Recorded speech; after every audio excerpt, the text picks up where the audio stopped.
അള്ളാനെ മറന്ന് ജീവിക്കുന്നവരെ, ഈ ദുനിയാവിലേക്കൊരു മനുഷ്യൻ വരുമ്പോ അള്ളാനെ മറക്കൂല, റബ്ബിനെ ഓർക്കാതെ ദുനിയാവിലേക്ക് വന്ന ചരിത്രമില്ല.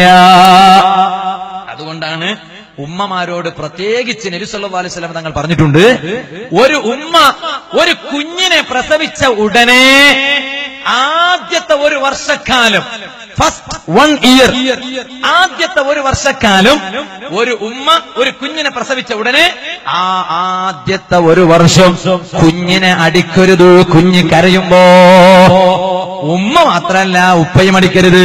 അടിക്കാൻ തോന്നുവോ? കുഞ്ഞു പൈതല് ആദ്യത്തെ ഒരു വർഷം എത്ര കരഞ്ഞാലും അടിക്കൂല. എന്തേ അടിക്കാൻ മനസ്സ് വരാത്തത്? അല്ലാഹു നിന്റെ മനസ്സിന് അങ്ങനെയുള്ളൊരു മാനസികമായ സാഹചര്യം തന്നു.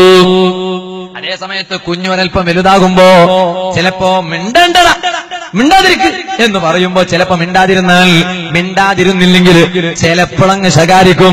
കാരണം അപ്പൊ മാനസികമായ സാഹചര്യം എങ്ങനെയാണ്? ആദ്യത്തെ ഒരു വർഷക്കാലം ഒരു കുഞ്ഞിനെ പ്രസവിച്ച ഉടനെയുള്ള ആദ്യത്തെ ഒരു വർഷക്കാലം ആ കുഞ്ഞ് കരയുമ്പോ ഒരു ഉമ്മയും ഒരു ഉപ്പയും ആ കുഞ്ഞിനെ അടിക്കാറില്ല.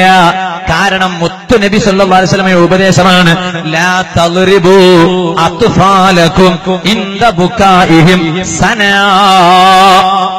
ആദ്യത്തെ ഒരു വർഷക്കാലം നിങ്ങളുടെ മക്കളെ കരയുന്ന സമയത്ത് അവരെ നിങ്ങൾ അടിക്കരുത്. എന്തേ കാരണം?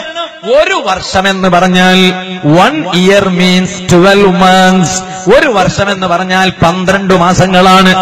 ഈ 12 മാസങ്ങളിൽ ഈ ആദ്യമായി പ്രസവിക്കപ്പെട്ട കുഞ്ഞ് കരയുന്നതിന്റെ കാരണം എന്താണെന്ന് ഏതെങ്കിലും രക്ഷിതാക്കൾ ചിന്തിച്ചിട്ടുണ്ടോ? ചിലപ്പോ ഉമ്മമാർക്ക് സാമാന്യമായ ഒരു കമന്റ് ഉണ്ട്, കുഞ്ഞി കരയുമ്പോ മുലപ്പാൽ കൊടുക്കാനാണ് അല്ലെ, സാധാരണഗതിയിൽ അങ്ങനെയല്ലേ ചിന്തിക്കുക. വിശക്കുകയാണ്, ദാഹിക്കുകയാണ്, അപ്പൊ മുലപ്പാൽ വേണ്ടി വരും, അതുകൊണ്ടാ കരയുന്നത്.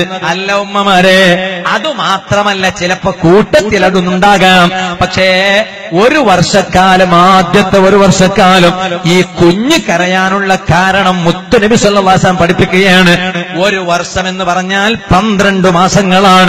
ആ 12 മാസങ്ങളുടെ കൂട്ടത്തിൽ ആദ്യത്തെ 4 മാസം 4 അശ്ഹുരിൻ, ആദ്യത്തെ 4 മാസം കുഞ്ഞ് കരയുന്നതിന്റെ അർത്ഥം എന്താണെന്നറിയോ? ലാ ഇലാഹ ഇല്ലല്ലാഹ്.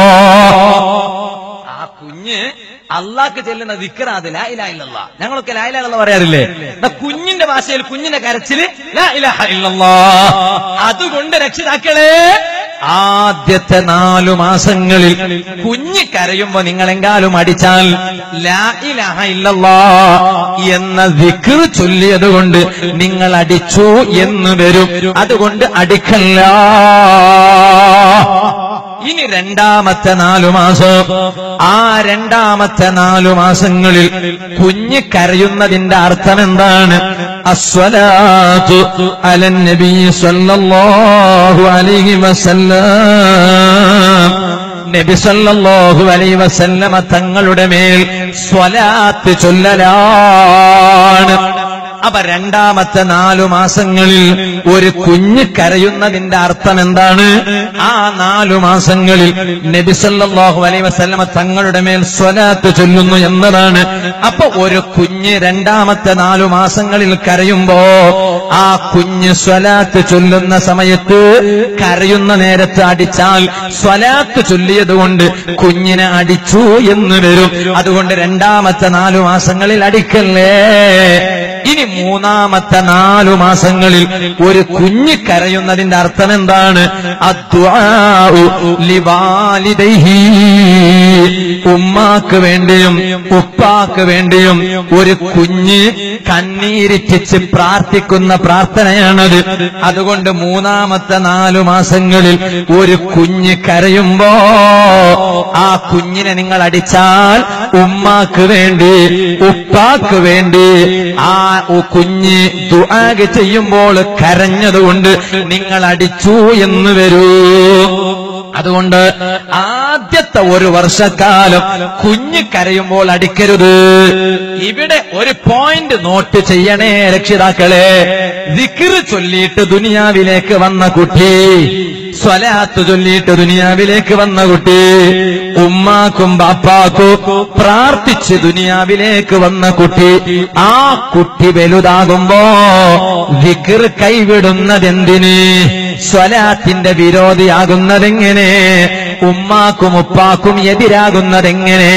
അത് രക്ഷിതാക്കളുടെ തർബിയത്തിൽ വന്നു പോകുന്ന ഖുസൂറുകളാണ്, ന്യൂനതകളാണ്. അതുകൊണ്ട് മക്കളെ നന്നായി വളർത്താനുള്ള ശ്രമം കാണണം.